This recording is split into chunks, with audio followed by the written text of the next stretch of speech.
ध्यान रखना, promissory note, bill of exchange और चेक में सर सेक्शन 13 बोलता है निगोशिएबल इंस्ट्रूमेंट्स तीन टाइप के होते हैं, promissory note section 4, section 5, section 6। ध्यान रखना। अब कई जगह पे आरबीआई एक्ट का सेक्शन 21 और 31 आके इफेक्ट कर देते हैं। आरबीआई एक्ट 1934 का सेक्शन 21 और 31 आके इफेक्ट कर देते हैं। सेक्शन 21 बोलता है कि सर ये जो करेंसी नोट्स होते हैं और बैंक नोट्स होते हैं, ये जो है करेंसी नोट्स और बैंक नोट्स, ये इसके पर्व्यू के बाहर रखे जाएंगे। करेंसी नोट्स और bank notes are not to be considered as promissory notes. ठीक है, ओके। सेक्शन 31 बोलता है कि सर दो चीजें बोलता है। एक तो कि सर प्रॉमिसरी नोट्स जो होते हैं they can not B payable or they cannot be made bearer instruments. Promissory note cannot be bearer instruments। और सेक्शन 31 दूसरा बोलता है बिल ऑफ एक्सचेंज जो है they can not B bearer instrument payable on demand। They cannot be bearer instrument payable on demand। Sir अब एक नई बात कि सर ये तो यहां तक तो मैंने आपको कल पढ़ा दिया था कि promissory note can not be bearer instruments and bill of exchange can not be bearer instruments which are payable on demand. Sir तो अब यही चीज चेक पे भी लगेगी क्या? नहीं सर, आप ये मत समझने लग जाना कि sir bill of exchange cheque is also sort of bill of exchange, तो ये चीज ऑटोमेटिक ये जो चीज अपन ने पढ़ी है ये ऑटोमेटिकली चेक पे भी लगने लग जाएगी। नहीं, checks can be bearer instruments payable on demand। checks can be bearer instruments payable on demand, यानी कि आप ऐसा चेक बना सकते हो। कल तक मैंने आपको चेक के बारे में, बिल ऑफ एक्सचेंज के बारे में समझाया था, ये छोड़ दिया था कि ये चीज चेक पे लगेगी या नहीं लगेगी। Sir cheques can be bearer instruments payable on demand, that means आप यहाँ पर नाम लिख दो। ठीक है, आपने इनिशियली नाम लिख दिया और या तो बेयरर इंस्ट्रूमेंट है। ठीक है, इन्होंने पीछे साइन करके मिस्टर एक्स ने के नाम पे चेक था, मिस्टर वाई को एंडोर्समेंट प्लस डिलीवरी कर दिया, जेड को एंडोर्समेंट प्लस डिलीवरी कर दिया। जेड ने ऐसे ही साइन करके और उसमें बेयरर इंस्ट्रूमेंट बना दिया। क्या चेक के लिए भी बेयरर इंस्ट्रूमेंट पेबल? और बिकॉज ये तो चेक को तो जाके आपको डिमांड करना ही पड़ता है बैंक में। तो cheque is a negotiable instrument which is payable on demand. Yes sir. तो सर क्या चेक बेयरर इंस्ट्रूमेंट हो सकता है? सर हो सकता है। बिल्स ऑफ एक्सचेंज वाली थ्योरी अपने को चेक में नहीं लगानी है कि चेक ऐसे नहीं बन। चेक को अलाउ किया है आरबीआई एक्ट 1934 के सेक्शन 31 ने अलाउ किया है कि चेक ऐसे हो सकते हैं। बाकी normal bill of exchange which are payable to bearer on demand नहीं हो सकते हैं, चेक्स हो सकते हैं। ये बात ध्यान रखना। केवल ये आपकी इतना ज्यादा बाइफर्केशन कहीं किया नहीं गया, बट आपको मैं समझा रहा हूं, हो सकता है, ध्यान रखना। चलिए अब अपन आगे बढ़ते हैं। अब अपन आगे बढ़ते हैं, चेक को सेक्शन 6 को कवर अप करते हैं। ठीक है, कौन पढ़ेगा भाई? दर्शित अग्रवाल पढ़ना चालू करो। और बाकी सब जने अपने अपने वीडियोस ऑन करेंगे। कनव, एंसल, श्रेया, रिचा, श्रेया कर्नावट, सब जने अपने अपने वीडियो ऑन करो। मिदुष, चल भाई पढ़ना चालू कर। दर्शित, check section 6। A check is a bill of exchange drawn on a specified banker and not expressed to be payable otherwise than on demand, and it includes the electronic image of a truncated check and a check in the electronic form. ठीक है, check एक तरीके का bill of exchange ही होता है। Yes sir. तो sir cheque section 6 is a sort of bill of exchange section 5। Okay sir, no problem. ठीक है सर, यानी कि इसमें भी तीन पार्टीज होंगी ना, बिल ऑफ एक्सचेंज में तीन पार्टीज होती है ना सर। एक तो ड्रॉर होता है, एक ड्रॉई होता है और एक पेई होता है। यस सर, ड्रॉर या मेकर। तो मिदुष मोदी का खाता आईसीआईसीआई बैंक में था, इसको पेमेंट करना था कनव को। तो यहाँ पर कनव के नाम का चेक काटा, यहाँ पर डेट आ गई, यहाँ पर अमाउंट आ गया 1 लाख रुपए का, अमाउंट इन वर्ड्स आ गया। यहाँ आईसीआईसीआई बैंक आ गया, ठीक है, आईसीआईसीआई बैंक आ गया, बैंक का चेक है ना, तो उसका प्रिंटेड फॉर्म, यहाँ पर उसके सिग्नेचर्स आ गए, ठीक है, इस तरीके से चेक बनाएगा। तो ड्रॉर कौन? कि सर मिदुष मोदी, इसने बनाया है। He is ordering the drawee कौन? आईसीआईसीआई बैंक टू पे कनव a sum of rupees 1 lakhs, to pay Kanav a sum of rupees 1 lakh, drawer Midush, drawee the bank, pay Kanav, ठीक है। तो इस तरीके से यहां पर भी तीन पार्टीज होती हैं। चलिए, तो अब बहुत ध्यान से समझना, cheque is a bill of exchange which is drawn on, drawee कौन? स्पेसिफाइड बैंकर, आईसीआईसीआई में खाता है, आपने उसका चेक काटा, एचडीएफसी में खाता है, आपने उसका चेक काटा, तो जिस भी बैंक का चेक काटा है उसके ऊपर वो चेक, जो बिल ऑफ एक्सचेंज है which is drawn on, drawee कौन होगा? बैंकर होगा। And not expressed to be payable otherwise than on demand. Sir ये तो बात मैंने आपके साथ में कल भी डिस्कस करी थी, बैंक वाले खुद आपको अपने आप थोड़ी ना उस पूछते हुए आएंगे कि कनव जी, मिदुष ने आपको चेक दिया होगा, प्लीज ला दो ना, तो मैं हम उसका पैसा आपके खाते में जमा कर देते हैं। क्या बैंक ऐसा करेगा? कभी नहीं करेगा। यानी कि फिर सर इस चेक से पैसा कैसे मिलेगा? कनव को जाके बैंक में वो दिखा के डिमांड करना पड़ेगा, ठीक है। ये बात समझ में आ गई? तो cheque is never payable otherwise than on demand. Cheque will always be a demand instrument, otherwise than on demand खुद देने का होता है वो। तो sir normal bill of exchange वैसे बनते हैं, चेक कभी भी not payable otherwise than on demand होगा, मतलब चेक विल बी ऑलवेज, इसको सिंप्लीफाई कर दो ना, cheque will always be payable through demand, cheque will always be payable through demand. Bank में जाके डिमांड करना पड़ेगा चेक डिपॉजिट करके कि लाओ मेरा पैसा, ठीक है, ठीक है। तो it is not payable otherwise than on demand, यानी कि it is payable only on demand, ठीक है। अब क्या ऐसा है, कनव की मर्जी आएगी, ये चेक काटा गया है आज 10/3/2026 को, ये चेक काटा गया है आज, डेट क्या लगी हुई है इस पे? डेट लगी हुई है, काटा कभी भी गया हो, ये एनकैश कब हो सकता है, प्रेजेंट कब हो सकता है, डिमांड कब किया जा सकता है? 10/3/2026 से पहले बैंक पे डालोगे तो ये चेक डिसऑनर हो जाएगा, उससे पहले आप डाल ही नहीं सकते हो, ठीक है। तो कब से डिमांड किया जा सकता है? 10/3/2026 से डिमांड किया जा सकता है। अब कनव की मर्जी आएगी तब डिमांड करेगा क्या? तब तक 10/3/2026 से जब तक कनव की मर्जी आएगी तब तक डिमांड करेगा क्या? नहीं सर, ऐसा नहीं है। कनव की मर्जी है कि 25 साल बाद जब मेरी पढ़ाई और नौकरी पूरी हो जाएगी तब मैं इस चेक को लूंगा, तो क्या ये 10/3/2050 तक इस चेक को डिमांड कर सकता है क्या? 25 साल बाद तक? अरे नहीं सर, ऐसा नहीं है। करंट आरबीआई रूल्स बोलते हैं, करंट आरबीआई रूल्स बोलते हैं कि चेक पे जो भी तारीख पड़ी हुई है ना, जिस तारीख से वो डिमांड किया जा सकता है प्रेजेंट करके, उसके 3 महीने के अंदर अंदर उसको, 3 मंथ्स के अंदर अंदर उसको बैंक में प्रेजेंट करना पड़ेगा, डिमांड करना पड़ेगा।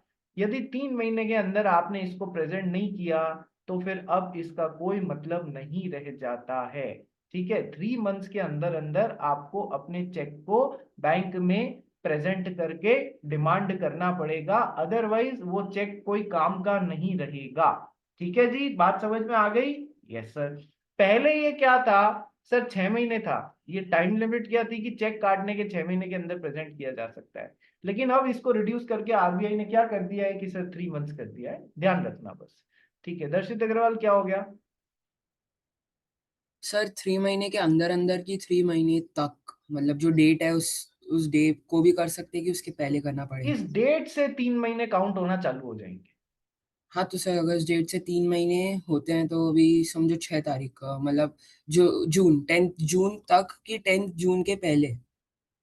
भाई मोटा मोटा 90 डेज पकड़ना, इसको डेज में कैलकुलेट कर रहा है तो 90 डेज पकड़, क्योंकि कई बार 31 और नहीं 28 की कैलकुलेशन भी आती है, तो यदि तेरे को और स्पेसिफिक होना है तो 90 डेज पकड़ ले, ठीक है। नहीं नहीं, वो मैं समझ गया including sir, this, 90 days. Including this, including this, यानी कि मैं एक मोटा मोटा बात करूं तो 9/6/2026, देख मैं है ना एग्जैक्ट नहीं जा रहा हूं, मैं तेरे को बताने की कोशिश कर रहा हूं कि 9 तारीख तक लास्ट, समझ गया? मतलब जो समझाना चाह रहा हूँ वो समझा या नहीं?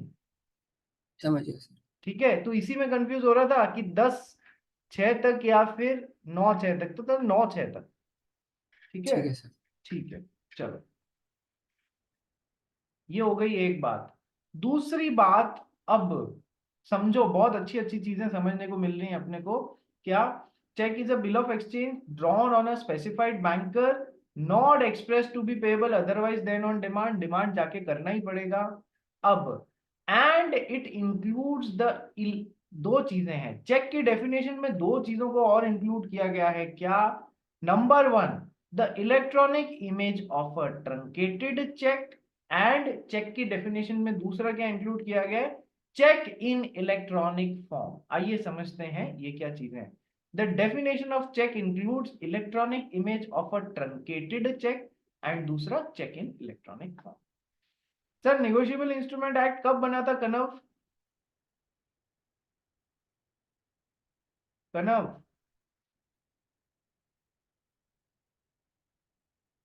अरे कनव, कहाँ चले गए? कि सर दूध पीने गया हूँ, बादाम वाला दूध, बुद्धि काम नहीं कर रही है कनव? और कौन है? Suhan Goyal? Suhan Goyal, unmute yourself please. Suhan Goyal, negotiable instruments act कब बना था?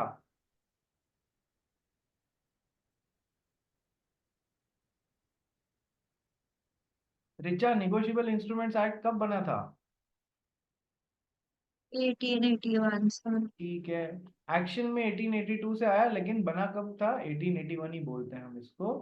सो निगोशिएबल इंस्ट्रूमेंट्स एक्ट 1881 बना था। तब क्या कंप्यूटर्स होते थे? नहीं सर। तब क्या मोबाइल्स होते थे? नहीं सर। तब क्या स्कैनर्स होते थे जिनसे अपन कोई चीज की कॉपी निकाल लेनी है? नहीं सर। तब क्या टैबलेट्स होते थे? खाने वाली नहीं, ये जो कंप्यूटर वाले टैबलेट्स होते हैं? नहीं सर। इलेक्ट्रॉनिक फॉर्म का कोई प्रचलन था ही नहीं। ठीक है। लेकिन अब आईटी, इंफॉर्मेशन टेक्नोलॉजी के बिना क्या आप बैंकिंग को, can you imagine the banking without information technology? No sir. तो इंफॉर्मेशन टेक्नोलॉजी एक्ट कब आया? कि सर आईटी एक्ट 2000 में आया। और 2000 से ही आपने देखा होगा कि बैंकिंग में 1995 2000 से बहुत ज्यादा यूज होने लग गया इंफॉर्मेशन टेक्नोलॉजी का। ठीक है सर। तो सर पहले तो फिजिकल चेक्स ही चलते थे। Yes sir. फिजिकल चेक्स को क्लियर करने की प्रोसेस में बाद में चेंज आने लगा, कितने सारे बैंक होने लग गए। मान लो SBI, State Bank of India होने लग गया। अभी चेक अभी चेक कैसे क्लियर होता है समझो। एसबीआई बैंक है, यस सर। आईसीआईसीआई बैंक है, यस सर। एचडीएफसी बैंक है, यस सर। बंधन बैंक है, यस सर। और भी बहुत सारे पचासों बैंक आपको शेड्यूल कमर्शियल बैंक्स मिल जाएंगे जो कि आरबीआई से परमिशन लेके चल रहे हैं। ठीक है सर। मान लो श्रुति खरदड़े का खाता है एसबीआई बैंक में, इसको रिचा को पेमेंट करना था जिसका खाता आईसीआईसीआई बैंक में, तो इसने एसबीआई बैंक का एक चेक काट के रिचा को दिया। ठीक है। इसी तरीके से आईसीआई बैंक से रिचा ने बंधन में किसी का खाता होगा उसको चेक दिया, इसने इसको दिया, इसने इसको दिया, इसने इसको दिया, सब आपस में रेल पेल चल रही है। फिर वो चेक होगा कैसे सर? मतलब वो चेक डिमांड कैसे किया जाएगा? कि सर मान लो रिचा, इसको, श्रुति खरतड़े का खाता एसबीआई में था, आईसीआईसीआई में रिचा का खाता था, तो इसने अपना एसबीआई का चेक रिचा को दिया। ध्यान से समझना, श्रुति खरतड़े ने एसबीआई बैंक का चेक काट के रिचा को दिया जिसका खाता आईसीआईसीआई बैंक में था। तो रिचा ने उसे अपने अपने बैंक में लगाएगी, जाके आईसीआईसीआई बैंक में डिमांड नहीं करने लग जाएगी क्योंकि चेक, सॉरी, जाके एसबीआई बैंक में नहीं डिमांड करने लग जाएगी कि चेक एसबीआई का है। रिचा क्या करेगी? अपने आईसीआईसीआई बैंक में जाके उस चेक को लगा देगी। तो आईसीआईसीआई बैंक उस चेक को यहां पर भेजेगा कि देखो, आपके बैंक खाता धारक श्रुति खरतरे ने रिचा, जो हमारी बैंक खाता धारक है, उसको एक चेक दिया था जो उसने मेरे यहाँ पेश किया, तो हम आपसे वो पैसा डिमांड करते हैं, हम आपसे वो पैसा डिमांड करते हैं। Okay sir. तो सर एक एक चेक इस तरीके से जाएगा तो कितनी तकलीफ होने लग जाएगी। मैं आज के सिनेरियो की बात कर रहा हूं, एक एक चेक इस तरीके से जाने लग जाएगा, फिजिकल चेक का मूवमेंट कराना पड़ता था पहले, आज से 15 20 25 साल पहले कितनी ज्यादा तकलीफ होने लग जाती थी। ठीक है सर। तो अब इसका एक तोड़ निकाला गया, मतलब कोई भी चेक, एक भी चेक यदि रास्ते में गुम जाता तो कितनी तकलीफ होती लोगों को। लाखों रुपए के चेक्स होते हैं यार, एक चेक 20 30 लाख रुपए का रास्ते में गुम गया तो प्रॉब्लम। ठीक है। तो इसका तोड़ क्या निकाला गया सर? इसका तोड़ ये निकाला गया कि सर आरबीआई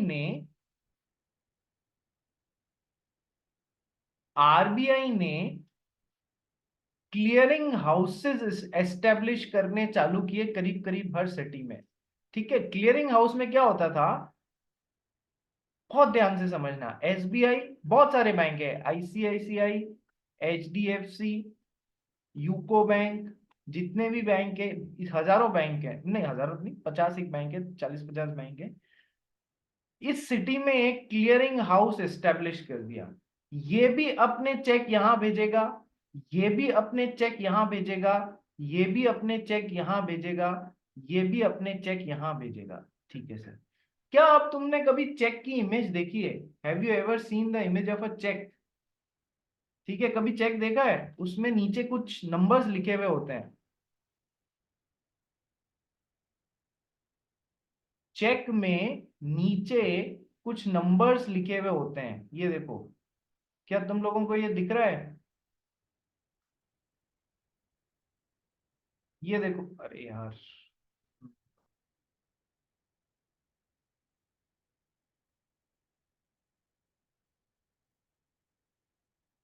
ये देखो, ये नीचे हर चेक में आपको कुछ इस तरीके के नंबर्स देखने को मिलेंगे। ये नंबर्स साधारण इंक से प्रिंट नहीं होते हैं, नॉर्मल इंक से प्रिंट नहीं होते हैं। ये नंबर्स जो है ना नीचे, ये मैग्नेटिक, किसी भी चेक पे नीचे यहाँ जो नंबर्स होते हैं, ये मैग्नेटिक इंक से प्रिंट होते हैं, मैग्नेटिक इंक से प्रिंट होते हैं। और इनको माइकर चेक्स बोला जाता है या माइकर नंबर बोला जाता है, इधर नीचे जो होते हैं, या ऐसे चेक्स जिन पे मैग्नेटिक इंक से प्रिंट हुआ हुआ उनको माइकर चेक्स बोला जाता है। Now what is the meaning of MICR? कि sir magnetic ink character recognition, magnetic ink character recognition. Sir अब समझो, यहाँ क्लियरिंग हाउस में आरबीआई ने एक फास्ट स्पीड की मशीन लगा रखी है, स्कैनर मशीन। ठीक है, जो 1 मिनट में हजारों चेक्स को स्कैन कर लेती है, उस मशीन में चलते हैं। तो सर उस चेक के नीचे जो मैग्नेटिक इंक में जो नंबर होता है ना, उसकी सहायता से वो सब समझ लेती है कि ये चेक कौन से बैंक का है, क्या है। उसमें सारा सारा डिटेल्स उस एमआईसीआर नंबर में, हर चेक पे यूनिक एमआईसीआर नंबर होता है, ध्यान रखना। तो सर उस चेक में मैग्नेटिक इंक कैरेक्टर रिकॉग्निशन के थ्रू यहां पर जो क्लियरिंग हाउस में मशीन है ना, वो क्या करती है, उसकी एक ट्रंक, उस फिजिकल चेक की, बहुत ध्यान से समझना, उस फिजिकल चेक की जिसने भी भेजा है, चाहे एसबीआई ने भेजा है, चाहे आईसीआईसी ने भेजा है, चाहे एचडीएफसी ने भेजा है, चाहे यूको ने भेजा है, ये क्लियरिंग हाउस क्या करेगा, इस फिजिकल चेक की एक ट्रंकेटेड इमेज बनाएगा, ट्रंकेटेड इमेज बनाएगा, यानी कि उसकी फोटो खींच लेगा, उसको स्कैन कर लेगा, उसकी फोटो खींच लेगा। वो रीडिंग किससे होगी? एमआईसीआर से। उस एमआईसीआर नंबर को उस चेक की फोटो के साथ में जोड़ देगा। अब मजा देखो, बहुत देखो, मजा देखो। एसबीआई ने क्लियरिंग हाउस में एक चेक भेजा, जो कि, सॉरी, श्रुति करतड़े ने रिचा को चेक दिया था। श्रुति करतड़े का कहां पर था? एसबीआई में। रिचा का खाता कहां था? आईसीआईसीआई में। आईसीआईसीआई ने वो चेक यहां पर भेजा क्लियरिंग हाउस में। क्लियरिंग हाउस ने उस फिजिकल चेक की ट्रंकेटेड इमेज, एक फोटो खींच के इमेज बना दी और माइकर नंबर्स के साथ में डिटेल्स एसोसिएट कर लिए। और अब क्या हो रहा है, स्क्रीन पे देखो, अब क्या हो रहा है, वो अब उस चेक का फिजिकल मूवमेंट बंद हो गया। अब उस चेक का फिजिकल मूवमेंट बंद होके क्लियरिंग हाउस से एसबीआई को उसकी केवल एक फोटो भेजी जा रही है कि आपके नाम से ऐसा एक चेक कटा हुआ आया है, और इस व्यक्ति ने, रिचा नाम की व्यक्ति ने डाला है, जिसमें श्रुति खरतड़े के साइन है, श्रुति खरतड़े के अकाउंट का है। तो ये उसको, वहां पर आदमी जो बैठा है, उसको प्रोसेस करके और आईसीआईसीआई बैंक के रिचा के खाते में पैसे डाल देगा। यानी कि चेक्स का फिजिकल मूवमेंट बंद कर दिया गया, फिजिकल चेक की एक ट्रंकेटेड चेक बना दिया गया, ट्रंकेटेड इमेज बना दी गई, जिससे कि क्या है, फिजिकल चेक का मूवमेंट बंद हो गया, फिजिकल चेक का मूवमेंट बंद हो गया और सब जगह अब इमेज से काम होने लग गया। और इसमें हेल्प करते हैं क्लियरिंग हाउसेस या फिर माइकर ये मैग्नेटिक इंक कैरेक्टर रिकॉग्निशन। क्या ये प्रोसेस समझ में आई आपको? क्या ये प्रोसेस समझ में आई रे? क्या ये प्रोसेस समझ में आई? Yes sir. तो अब देखो, वापस अपन अपनी डेफिनेशन पे आते हैं। A check is a bill of exchange which is drawn on a specified banker and which is payable only on demand, and it includes electronic image of a truncated check। यानी कि वो जो truncated image है ना, जो अपन ने physical check से photo खींच के माइक्रो नंबर की सहायता से बनाई, वो electronic image of a truncated check भी चेक की डेफिनेशन में कवर होगी। कल को कोई केस डिसऑनर ऑफ चेक का वहां पर जाता है कोर्ट में, और कोर्ट में वकील बोलने लग जाता है सर चेक तो फिजिकल होता है, electronic image of cheque cheque की डेफिनेशन में आती नहीं, इसलिए हमारा चेक बाउंस हुआ ही नहीं। वो ऐसी फर्जी फर्जी और फुद्दू बातें करने लग जाएगा। तो उस सब से बचने के लिए पहले से ही नेगोशिएबल इंस्ट्रूमेंट्स की डेफिनेशन सेक्शन 6 में चेक की डेफिनेशन में electronic image of a truncated check को भी इंक्लूड कर लिया गया है। बोलो रे, फंडा समझ में आया? ये पहले मतलब पहली चीज का electronic image of a truncated check भी चेक की डेफिनेशन में। और होता क्या है कि सर क्लियरिंग हाउस द्वारा उसकी फोटो खींच ली जाती है और उस फोटो को ही आगे ट्रांसफर किया जाता है, जो जो बैंक है उसको उसका उसका दे दिया जाता है कि जाके बैठ के काम करो अब। ठीक है, बोलो बात समझ में आई? Yes sir. सर ये जो क्लियरिंग हाउस वाला काम है, क्लियरिंग हाउस क्या काम कर रहा है कि सर सारे उसकी एक ट्रंकेटेड इमेज बना दे रहा है। ये आजकल खुद बैंक्स भी करने लग गए, क्योंकि हाई स्पीड स्कैनर्स मतलब टेक्नोलॉजी बहुत आगे पहुंच गई है। तो बैंक खुद भी फिजिकल चेक देने की बजाय उसकी ट्रंकेटेड इमेज बना के दे देते हैं। ठीक है, इसमें भी कोई प्रॉब्लम नहीं। तो this process of truncation can be done either by clearing house और by the bank. That is immaterial. What is material, what is important is कि सर चेक, फिजिकल चेक को ट्रंकेटेड चेक में convert कर देना photo खींच के, जिससे कि उसका फिजिकल मूवमेंट बंद हो जाए। ये तो हो गया पहली बात। दूसरी बात, and it includes electronic image of a truncated check and a check in electronic form। Now what is this second thing, check in electronic form? Sir IT का जमाना है, इतनी सारी चीजें आप लोग देखते हो आजकल। तो आजकल चेक काटने से ज्यादा क्या होने लग गया है सर, एनईएफटी से पेमेंट होने लग गया है सर, आरटीजीएस से पेमेंट होने लग गया है सर, यूपीआई से पेमेंट होने लग गया है ना। ऐसी नई नई चीजें आ गई, अजूबे आ गए हैं जो पहले हुआ ही नहीं करते थे, सब ऑनलाइन ही होने लग गया। तो सर इसी से एक तरीका और हो जाता है, वीडियो ऑन सब ने बंद कर दिए, सब एक नंबर के नालायक हैं, ना लायक। ठीक है, ऑल आर नालायक। तो अब सर आप लोगों ने कभी ये बिटकॉइन सुना है?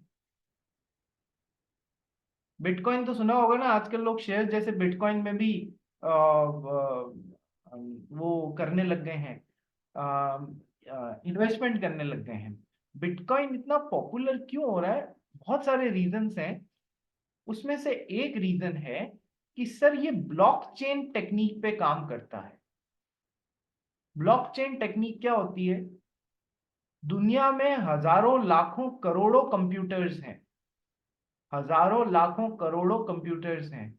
यदि किसी ने बिटकॉइन में एक ट्रांजैक्शन भी किया ना, मिस्टर एक्स ने मिस्टर वाई को बिटकॉइन दिए, तो सर वो दुनिया के लाखों करोड़ों कंप्यूटर्स पे वो ट्रांजैक्शन रजिस्टर हो जाएगा।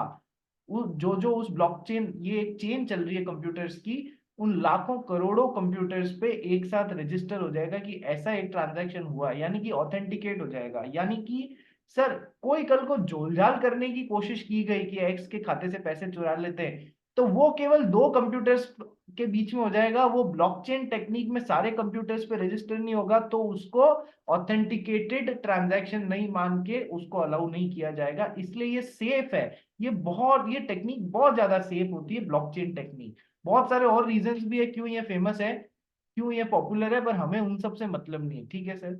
उसी तरीके से सर आजकल bank account holder physical cheque की बजाय इलेक्ट्रॉनिक चेक डायरेक्टली इशू कर सकता है। इलेक्ट्रॉनिक चेक इशू कैसे करेगा? अपने बैंक में जाएगा, वहां से एक चेक इलेक्ट्रॉनिकली इशू करेगा, उसमें फिर साइन भी तो करना होता है यार, अमाउंट वगैरह भर के। ये सब तो अपन ने कंप्यूटर कीबोर्ड से फीड कर लिया, ठीक है, कि किसको उसका खाता नंबर ये है और उसको इतना अमाउंट ट्रांसफर करना है। अब सर साइन कैसे करेगा, मेरी तरफ देखो, क्या ये नॉर्मल पेन जो है उसको है ना, जैसे मैं यहाँ पर स्क्रीन पे लिखता हूँ वैसे कुछ करके साइन कर देगा क्या? नहीं नहीं, ऐसे साइन नहीं चलेंगे बॉस। वो सिग्नेचर जो होता है ना, वो डिजिटल सिग्नेचर्स अपेंड करेगा अपने यहाँ पर चेक पे। डिजिटल सिग्नेचर्स, डिजिटल सिग्नेचर्स आपको मार्केट से खरीदने पड़ते हैं। कि मैं मेरे को यदि किसी इलेक्ट्रॉनिक डॉक्यूमेंट पे साइन करना है तो डिजिटल सिग्नेचर्स इशू करने वाली गवर्नमेंट ने जिन लोगों को, एजेंसीज को ऑथराइज कर रखा है, उनसे अपने को साल भर के मान लो 700 800 1000 1200 जो भी पैकेज आप ले रहे हो उस हिसाब से आपको डिजिटल सिग्नेचर्स। तो सर इस चेक को आपको ऑनलाइन साइन करना है तो आप पहले उस डिजिटल, आप अपना यूजर नेम पासवर्ड जो है लॉगिन करके यहाँ पर उस एजेंसी के उस पर जाओगे, वहां से अपना डिजिटल सिग्नेचर्स यहाँ पर अपेंड करोगे। तो कोई भी जना जानना चाहेगा ना कि ये सही से साइन हुआ है, प्रॉपर आदमी ने साइन किया या नहीं किया है, तो वो डिजिटल सिग्नेचर से वहां से जाके कि हाँ इसने हमारी वेबसाइट से हमने इसको लॉग किया था, इसी ने साइन किया है। ठीक है, तो इलेक्ट्रॉनिक चेक भी इशू किए जा सकते हैं विद डिजिटल सिग्नेचर्स। पर सर वो भी चेक की डेफिनेशन में आएंगे क्या? हाँ sir, the check in electronic form is also included in the definition of check। तो क्या क्या तीन चीजें इंक्लूड हो गई सर? फिजिकल चेक हो गया, ट्रंकेटेड इमेज या electronic image of a truncated check भी चेक की डेफिनेशन में आ गया, और चेक जो शुरुआत से इलेक्ट्रॉनिक फॉर्म में इशू किया गया है उसको भी हम लोग चेक की डेफिनेशन में मानते हैं। क्या ये पूरी डेफिनेशन समझ में आ गई? Yes sir. क्या क्या इंपॉर्टेंट बातें निकल के आई? Cheque is a bill of exchange, number one, yes sir. which is drawn on a specified banker, yes sir, and not expressed to be payable otherwise than on demand। यानी कि check is as such a sort of negotiable instrument which is always payable on demand and it includes electronic image of a truncated check and check in electronic form। ये दोनों as it is आने चाहिए, यदि define check आता है ना तो ये दोनों टर्म्स as it is आनी चाहिए, and includes electronic image of a truncated check and a check in electronic form। ठीक है, बोलो रे, चेक की डेफिनेशन समझ में आ गई? यस सर आ गई। आगे बढ़े, सबको समझ में आ गई? सुहान गोयल समझ में आई या नहीं आई? गोयल साहब, कनव, मिदुष, ऋचा, श्रेया, खरतड़े, सुहान, सुया कर्नावट, यस आ गया? Yes sir. इसको वापस एक बार समझना तो फंडे और क्लियर होंगे। चलिए, now payable on demand means कि सर बहुत सिंपल सी बात है। क्या सिंपल सी बात है? कि sir it should be payable whenever the holder chooses to present it to the drawee, the banker। जब भी, मान लो खरतड़े ने किसको दिया था? ऋचा को दिया था। जब भी ऋचा चूज करती है डिमांड करने की तब पेबल होना चाहिए। इसका भी मैंने आपको डिटेल में मतलब बता दिया। जब ऋचा की इच्छा होगी आज से 50 साल बाद, अब मैं फ्री हुई हूँ, अब मैं जाके चेक से पैसा मांगती हूँ, क्या ये तब कर सकती? नहीं सर। इसका छुपा हुआ मीनिंग है इस डेट से 3 महीने के अंदर अंदर ये डिमांड कर सकती है, मैक्सिमम 3 महीने के अंदर अंदर डिमांड कर सकती है। ठीक है सर, चलिए। तो सर आइए, it should be payable whenever, whenever जो है ना वो 3 महीने की लिमिट में वेनेवर है। So it should be payable whenever the holder chooses to present it to the drawee, यानी कि डिमांड करेगा बैंकर के पास में जाके। आईसीआईसी का चेक और खुद का खाता है एचडीएफसी में, तो क्या आईसीआईसी में जाना है? नहीं सर, खुद के खाते में जाके डिमांड करना है, वो अपने आप आगे चेक्स को प्रोसेस कर देंगे थ्रू क्लियरिंग हाउसेस। हमें इतनी टेंशन लेने की कतई आवश्यकता नहीं है।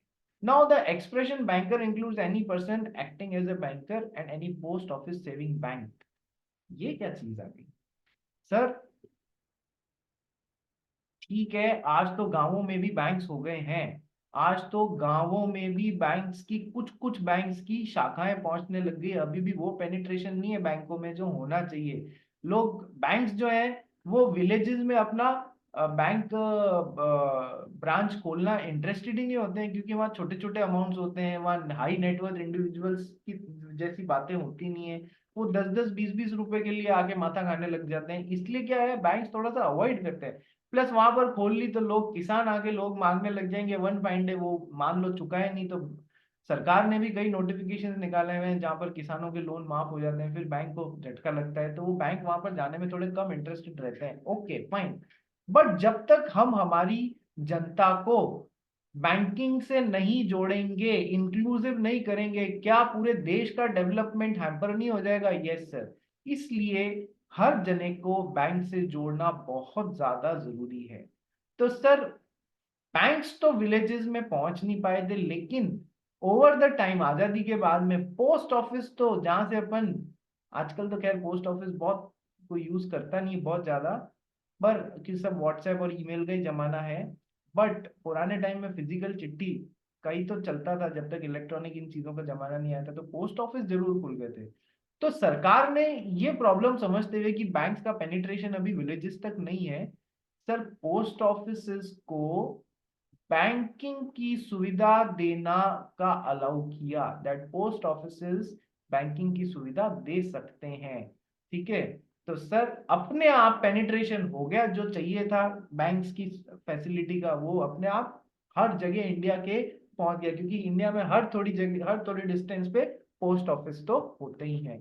ठीक है सर, तो sir the expression banker includes any person acting as a banker, जो भी बैंकर का काम कर रहा है, और any post office saving bank account as well. Post office में भी जो सेविंग बैंक खुलवाए हुए हैं ना, पोस्ट ऑफिस सेविंग बैंक्स भी जो खुले हुए हैं ना, जिनमें जिनसे कि बैंक को नहीं होने की प्रॉब्लम सॉल्व की गई, वो भी। तो सर ये पोस्ट ऑफिस तो समझ गया, पर ये any person acting as a banker का क्या मतलब है? कि सर जो भी बैंकर का रोल पूरा कर रहा है। अच्छा चलो, एक और तोड़ निकाला गया बैंक्स की ब्रांचेस नहीं होने का। ये गांव है, गांव की एक छोटा सा जो मार्केट है, उसमें एक शॉप, 4-5 शॉप ओनर है, उसमें से एक शॉप ओनर को आपने, शॉप ओनर पर्सन को ऑथराइज कर दिया कि मेरे बिहाफ पे बैंक, एसबीआई बैंक ने ऑथराइज कर दिया कि तू मेरा बैंक मित्र है। मैं पूरी शाखा तो नहीं खोल सकता क्योंकि खोलना फिजिबल नहीं है, वहां पर इतना किराया और मैन पावर और बिजली पानी, हाँ हाँ इतना वहां से धंधा नहीं मिलेगा। पर वहां पर लोगों को प्रॉब्लम नहीं होती, इसलिए काम कर सकते हैं। तू मेरे बैंक मित्र जैसे वहां पर मैं तेरे को ऑथराइज करता हूँ, तू मेरे बिहाफ पे वहां पे बैंकिंग सर्विस दे दे, लोगों से चेक कलेक्ट कर ले, लाके डाल देना बैंक मेन खाते में, मेन ब्रांच में।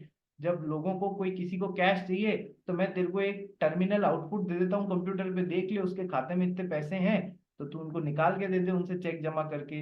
तो ये तो पर्सन भी कई बार पर्सन भी बैंकों की भूमिका निभाता है, इसलिए।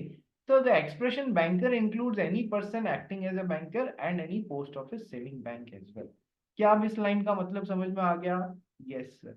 चेक के इतने से पैराग्राफ ने अपना पूरा समय खा लिया। चलिए, अब अपने को 2-3 एक्सप्लेनेशन पढ़ने इनके बिहाफ पे। तो आइए और एक बार सेम लिंक पे वापस रिज्वाइन करो, और उससे पहले मुझे ये बताओ, क्या दो बच्चों को ही प्रॉब्लम आ रही है, नेट इशू आ रहा है, या फिर मेरी आवाज सबको ही प्रॉब्लमेटिक सुनाई दे रही है? मेरी आवाज बाकी लोगों को क्लियर आ रही है? Richa, Shruti, Darshit, are you able to hear properly? That means मेरे एंड पे तो प्रॉब्लम नहीं है ना? जिनको प्रॉब्लम हो रही है उनके खुद का नेट की प्रॉब्लम हो रही है दर्शित? No sir. ठीक है, चलिए सेम लिंक पे एक बार वापस रिज्वाइन करो, तो आगे समझना, एक्सप्लेनेशंस पढ़ना चालू करते हैं।